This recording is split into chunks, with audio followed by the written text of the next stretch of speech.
Everyone, আমার নতুন একটা ব্লগে জানিয়ে অনেক স্বাগত, অনেক ভালোবাসা। আশা করছি সবাই খুব ভালো আছো আর আমরাও বাড়িতে সবাই ভালোই আছি। একটা সুন্দর সকালের দৃশ্য তোমাদের সাথে শেয়ার করছি। আর এগুলো তো শুধু দেখার জিনিস নয়, এগুলো অনুভূতির জিনিস। আর আমি ভাবলাম যে যখন অনুভূতিটা আমার এত ভালো হচ্ছে তখন কেন না তোমাদের সাথেও একটু শেয়ার করি। দেখো, এখনও সকালে আলো ঠিকঠাক ফোটেনি, কিন্তু আকাশটা কি সুন্দর। একদিকে একটু মেঘ লেগে আছে, কিন্তু আরেকদিকে একদম পরিষ্কার আকাশ। জানি না দিনটা কোন দিকে যাবে, তবে এখন বর্ষাকাল, আর এবছর বর্ষাকালে প্রত্যেক দিনই কিন্তু কম বেশি বৃষ্টি হচ্ছে। বেশ অনেকটা সময় পর আবার ভিডিও করছি। এখন ঘড়িতে বাজে 7টা।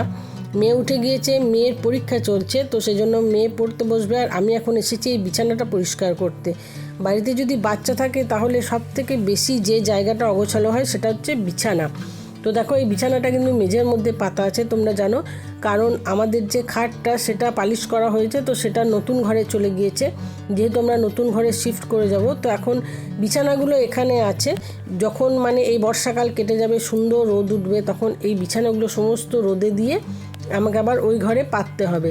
তো আপাতত বিছানাটা গুছিয়ে রাখি। চারিদিকে এখন মেয়ের বই, জামা কাপড়, তারপর এই যে বিছানার চাদর, সমস্ত কিছু আছে, বালিশগুলো আছে। আর মেয়ের এখানে 3খানা ব্যাগ আছে। দেখো, একখানা স্কুলের ব্যাগ, এটা হচ্ছে টিউশনের ব্যাগ, আর আরেকটা ব্যাগ আছে যেটা ওর গানের স্কুল স্পেশাল, এটা ব্যাগ। তো সমস্ত জিনিসপত্র গুছিয়ে রেখে দিলাম। আর এখন এই চাদরটা রেখে দেবো। এই চাদরটা কিন্তু আমার মেয়ে প্রত্যেক দিন ঢাকা নেয়। আমার মেয়ে শীতকালের দিনে ঢাকা নিতে পছন্দ করে না, ছুঁড়ে ফেলে দেয় ঘুমের ঘুরে। কিন্তু গ্রীষ্মকালে ফ্যান চললেই ওনাকে আবার একটি ঢাকা নিতে হয়। তখন সেই ঢাকাটাকে ভাঁজ করে সুন্দর করে রেখে দেবো। আর সামনের জামা কাপড়গুলো আগের দিন কেচে তারপরে ভাঁজ করে রাখা হয়েছে, কিন্তু সেগুলো আলমারিতে তোলা হয়নি। এখন এগুলোকে নির্দিষ্ট জায়গায় আলমারিতে তুলে দিতে হবে, যার যেটা থাকে, তো সেটা সেখানে তুলে রেখে দিতে হবে। আর এখন গিয়ে বাড়ির বাকি কাজগুলো করে নেব, তারপর স্নান করে রান্নাবান্না তো করতেই হবে। তো চলো এখন চটপট করে এই কাজগুলো সেরে নিই। আর আজকে আমার শ্বশুরমশাই এবং আমার হাজব্যান্ড দুজনে বাড়িতে খাবে না, সেজন্য রান্না শুধুমাত্র আমার শাশুড়ি মায়ের এবং মেয়ের জন্য হবে। তাই ঠিক করেছি আজকে স্পেশাল কিছু রান্না করব। তো চলো, অনেক বড় একটা কাজ করে নিলাম। আর আমার আলমারিটার অবস্থা দেখো, একদম পুরো প্যাকটা। খুব ইচ্ছা আছে পুজোর আগে একটা নতুন আলমারি কেনার, তো দেখি কত দূর কী করতে পারি। স্নান করে চলে এসেছি রান্নাঘরে। দেখো, এখানে রান্না বসিয়ে দিয়েছি, ওদিকে আলু ভেজে নিয়েছি। আজকে আলুর দম আর পোলাও রান্না করব। তো সেজন্য আলুটাকে একটু সামান্য জলে ভাপিয়ে নিয়ে তারপর সেই জলটা ফেলে দিয়ে আলুটাকে তেলের মধ্যে একদম একটু বেশি করে তেল দিয়ে ছাঁকা তেলের মধ্যে সুন্দর করে ভেজে নিয়েছি। আর এরপর এখানে মশলা করা আছে, ওখানে একটু নারকেল করা আছে, কাঁচা লঙ্কা আছে, আর আজকে কোনো শুকনো লঙ্কার ব্যবহার করব না। আর এই মশলাটার মধ্যে আছে পেঁয়াজ, রসুন, আদা, আর একটু কাঁচা হলুদ আর কাঁচা লঙ্কা। তো সমস্ত কিছু বেটে নিয়েছি, এখন চটপট হয়ে যাবে এই রান্নাটা। এখানে দেখো বন্ধুরা, আলুর দম হয়ে গিয়েছে, একদম সুন্দর শুকনো শুকনো করে আলুর দম। এটা আমার মেয়ের খুব পছন্দের। আর এদিকে কড়াইটাকে মুছে নিয়েছি, কড়াইটার মধ্যে এবার পোলাওটা রান্না করব। যেহেতু অল্প একটু পোলাও, তাই কড়াইয়ের মধ্যে হয়ে যাবে। এখানে গোবিন্দভোগ আতপ চাল রয়েছে, আর দেখো হলুদ গুঁড়ো আছে, আদা বাটা আছে, সামান্য একটু লবণ আর শুকনো লঙ্কা আছে। চালটাকে একটু গরম জলে ভিজিয়ে রেখেছি, তারপর এগুলো সুন্দর করে মাখিয়ে নেব এবং পোলাওটা এর মধ্যে করে নেব। যেহেতু 3 জনের পোলাও, সেজন্য খুব একটা বেশি সময়ও লাগবে না। এখানে পোলাও হয়ে গিয়েছে, পোলাওটা নিয়ে এলাম, আর সঙ্গে আলুর দমটাও নিয়ে এসেছি। ওদিকে মেয়েকেও খেতে দিয়েছি। আর পোলাও আর আলুর দম হলে খিদেটা একটু তাড়াতাড়ি পায় এবং একটু বেশি পায় আমার মেয়ে। তো দেখো, শুকনো করে আলুর দম আর পোলাও মেয়েকে খেতে দিয়ে দিয়েছি। আর এখানেও স্নান করে বসে এখন খাচ্ছে। আর আজকে যেহেতু রবিবার, আজ তো স্কুল নেই। আর খাওয়ার সাথে সাথে আর কি করছে দেখো, এখানে সিরিয়াল দেখছে। ঘরের ভিতরে ঠাকুমা শুয়ে আছে, খাওয়া দাওয়া হয়ে গিয়েছে, তো এখানে সিরিয়াল দেখছে। আর এখন ঘড়িতে বাজে 1:30। এদিকে আমাদের বাড়ির সমস্ত ফ্যানগুলো 3টে ফ্যানই পুরো নষ্ট হয়ে গিয়েছে, একদম কি বলবো, আগুনের ঝলকানি দিয়ে পুরো মেশিনটা বাস্ট হয়ে গিয়েছে। তো ফ্যানগুলো এখন খুলে নিয়ে যাওয়া হয়েছে সারানোর জন্য। দেখো, এখানে 1:30 বাজে। আমি মেয়েকে খেতে দিয়ে দিয়েছি, আর এদিকে আমার থালাটাও নিয়ে এসেছি, এখানে খেয়ে নেবো। আর খাওয়া দাওয়া হলে এবার একটু রেস্ট নিতে হবে, কারণ আজকে যেতে হবে শিউরি গানের স্কুল। ঘড়ির কাঁটায় বাজে 4:10। এখন সাঁইথিয়া স্টেশনে একদম ছুটতে ছুটতে বাড়ি থেকে বেরিয়ে এসেছি, কারণ এমনিতে আমাদের বেরোতে খুব দেরি হয়ে গিয়েছে। আজকে ভেবেই নিয়েছিলাম যে ট্রেনটা কোনো মতেই পাবো না, তবুও মানে কপাল জোরে পেয়ে গিয়েছি এই আর কি। আর যখন ট্রেনের মধ্যে উঠেছি তখন এদিক থেকে জয়নগর স্পেশাল ট্রেন যাচ্ছে। আর এই ট্রেনটা যখন প্ল্যাটফর্মে ঢুকেছে তখন অঝোর ধারে বৃষ্টি শুরু হয়েছে। এখন আমাদের ট্রেনটা ছাড়েনি, কিন্তু কী হারে বৃষ্টি হচ্ছে দেখো, পুরো একদম ঝমঝমিয়ে বৃষ্টি। আকাশে মেঘ লেগেছিল অল্প বিস্তর, কিন্তু এভাবে হঠাৎ করে বৃষ্টি নেমে যাবে এটা বুঝতে পারিনি। দেখো প্রচুর পরিমাণে বৃষ্টি হচ্ছে এখানে। এবছর বর্ষাকালটা কিন্তু বেশ সুন্দর, প্রত্যেক দিনই প্রায় বৃষ্টি হয়েছে আর একদম মুষলধারে বৃষ্টি। এখন অবধি প্ল্যাটফর্মে আছি, ওইদিকে মালগাড়ি যাচ্ছে, আমাদের ট্রেন তখন ছাড়ার নাম নেই, আর বৃষ্টিও এইদিকে বন্ধ হওয়ার নাম নেই।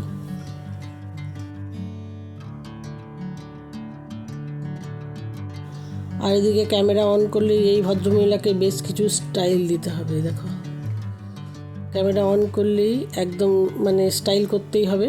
আর ওইদিকে জানলাটা বন্ধ করে দিয়েছে, এমনিতে জানলা বন্ধ করতে চায় না, কিন্তু এত বৃষ্টি জল ঢুকছে যে জানলাটা বন্ধ করে দিয়েছে। আর ট্রেন এদিকে ছাড়ার মানে সিগন্যাল দিয়ে দিয়েছে। তো চলো, ট্রেন ছেড়ে দিয়েছে, এখন আমরা সিউড়ির উদ্দেশ্যে যাচ্ছি। আর এদিকে দেখো এবছর যেহেতু প্রচুর বৃষ্টি হয়েছে, গাছপালা একদম সবুজ। আর সবুজের কিন্তু বিভিন্ন ধরনের শেড আছে। সবুজ এমনিতেই চোখের জন্য খুবই আরামদায়ক। যে সমস্ত মানুষরা চাষবাস করে খায় তাদের জন্য কিন্তু এই বছরটা মানে খুবই লক্ষ্মী বছর যাকে বলে, খুব ভালো। কারণ প্রচুর পরিমাণে বৃষ্টি হচ্ছে। বৃষ্টির অভাব হলে ধান মানে রোয়ার ক্ষেত্রে বা বপন করার ক্ষেত্রে খুবই অসুবিধা হয়। আর যেহেতু এবছর বৃষ্টির কোনো অভাব নেই, সেহেতু সুন্দর মাঠগুলো একদম জলে ভরে আছে। কিছু কিছু জমিতে তো ধান পোতাও হয়ে গিয়েছে, আবার কিছু কিছু জমিতে দেখো এইভাবে জল দাঁড়িয়ে আছে। দেখেই ভালো লাগে এই ধরনের দৃশ্য। যত দূর চোখ যাবে শুধু মাঠ, মানে দুদিকে মাঠ, মাঝখানে রেল লাইন, ট্রেন যাচ্ছে, এক অন্যরকম নৈসর্গিক দৃশ্য। আর পুরোটাই তো সবুজ। আর বৃষ্টিটা কিন্তু এ সময় একটু কমে এসেছে। তো দেখো বন্ধুরা, এখন সিউড়ি স্টেশনে নেমে আমরা একটা টোটো ধরে নিয়েছি। আর এই টোটোর মধ্যে বসে যখনই ভিডিও করি তখনই নিজের হাতটাকে মনে হয় ডান্স ফ্লোরের উপরে দাঁড়িয়ে আছে। এই যে দেখো টোটোগুলো এত ঝাঁকানি দিয়ে দিয়ে যায় যে ক্যামেরাটা পুরো একবার এদিক একবার ওদিক হয়। আমি এটা বুঝতে পারি না যে রাস্তা তো খুব সুন্দর, কিন্তু টোটোগুলো কেন এভাবে নাচ করতে করতে মানে রাস্তার মধ্যে দিয়ে যায়। আধ ঘন্টা হলো গানের স্কুলের ভিতরে ঢুকে পড়েছি। এখন ওদের মানে গান শেখানো চলছে বিভিন্ন ধরনের। আর আমি মানে ক্লাসরুমের ভিতরটা না খুব পজিটিভ ভাইব, আমার ভীষণ ভালো লাগে। আর যেহেতু এটা আমার খুবই পরিচিত, বা একটা সময় তো টানা 1 বছর এখানে এসেছি, তাই সবাই আমার চেনা জানা। তো সামনে দেখো যে সুন্দর সিংহাসনের মতো একটা সাদা জায়গা রয়েছে, ওখানে কিন্তু ওদের সরস্বতী পুজো হয়। আর এই রুমটা অনেকটা বড়। আর এই পিছন দিকে গার্জেনরা বসেন। আর এই দেখো দূরে যাকে দেখছো মানে তারা মানে তিনি কিন্তু আমাদের যিনি স্যার তার গুরুজি। গানের ক্লাস শেষ করে এখন সোজা চলে এসেছি স্টেশনে। মাঝখানে মেয়েকে একটু মোমো খাইয়েছি, সেটাও আর ভিডিও করিনি। তখন স্টেশনে বসে আছি, ট্রেনের ওদিকে খবর বলছে। আর এই যে দেখো, বলি না আমি যতবার ক্যামেরা অন করি ততবার এনাকে কিছু না কিছু করতে হয়। আর কালকে যেহেতু সোমবার, বাবা শিবের মাথায় জল ঢালবে বলে কত মানুষজন এই সুন্দর সুন্দর পোশাকগুলো পরে যাচ্ছে। আর এদিকে দেখো ওদিকে যে লাইনটা দেখাচ্ছি, মানে যে প্ল্যাটফর্মটা, এই এদিকটা সাঁইথিয়া থেকে আসে এবং সোজা এদিকে অন্ডাল যায়। তো এই রুটের যে লাস্ট ট্রেনটা ছিল, সেই ট্রেনটা যেহেতু বেরিয়ে গিয়েছে, আর এখন কোনো ট্রেন নেই, তাই ওদিকে প্ল্যাটফর্মটা পুরো ফাঁকা। আর এদিকে আমাদের প্ল্যাটফর্মে ঢুকছে ট্রেন। প্রায় অনেকক্ষণ বসে থাকার পর, আধ ঘন্টা প্রায় হয়ে গিয়েছে বসে থাকার পর, এখন এদিকে ট্রেন ঢুকছে। তবে সবথেকে ভালো খবর যেটা, সেটা হচ্ছে এখন অবধি কোনো বৃষ্টি হচ্ছে না।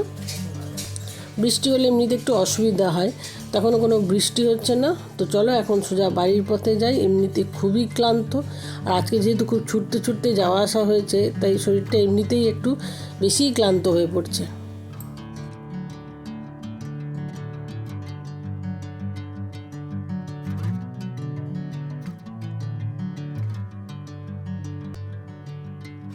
ছেড়ে এলাম আজকের দিনের মতো সিউড়ি শহরকে। আর এই ট্রেনের মধ্যে বসে আলো ঝলমল করা সিউড়ি শহরটা একটু তোমাদের দেখিয়ে দিই। আমার এই দৃশ্যগুলো ভীষণ ভালো লাগে। যারা আমার পুরনো বন্ধু তারা খুব ভালো করেই জানো, আমার কাছে গন্তব্যে থেকে গন্তব্যে যাওয়ার রাস্তাটা অনেক বেশি প্রিয়। রাস্তাঘাট, গাছপাতা, ফুল ফল, মানুষজন সব কিছু ভিডিও করতে আমি বেশি ভালোবাসি। তো এটা হচ্ছে সিউড়ি শহর। এখন আমাদের ট্রেন ছেড়ে দিয়েছে সাঁইথিয়ার উদ্দেশ্যে। আর এই যে আমার স্টাইলিশ মেয়ে, এনার সামনে ক্যামেরাটা অন করলেই মাঝে মাঝে তো বলে যে মানে ক্যামেরা অন করো না, আবার মাঝে মাঝে একটু স্টাইল দেখানোর জন্য তখন ক্যামেরার সামনে আসতে চায়। তো চলো আজকে মেয়েকে নিয়ে এই ভিডিওটা শেষ করছি। যদি ভিডিওটা ভালো লাগে লাইক কমেন্ট শেয়ার করে আমার চ্যানেলটাকে সাবস্ক্রাইব করে দিও। খুব তাড়াতাড়ি দেখা হবে নতুন একটা ভিডিওর সাথে। ততক্ষণের জন্য সবাই খুব ভালো থাকো।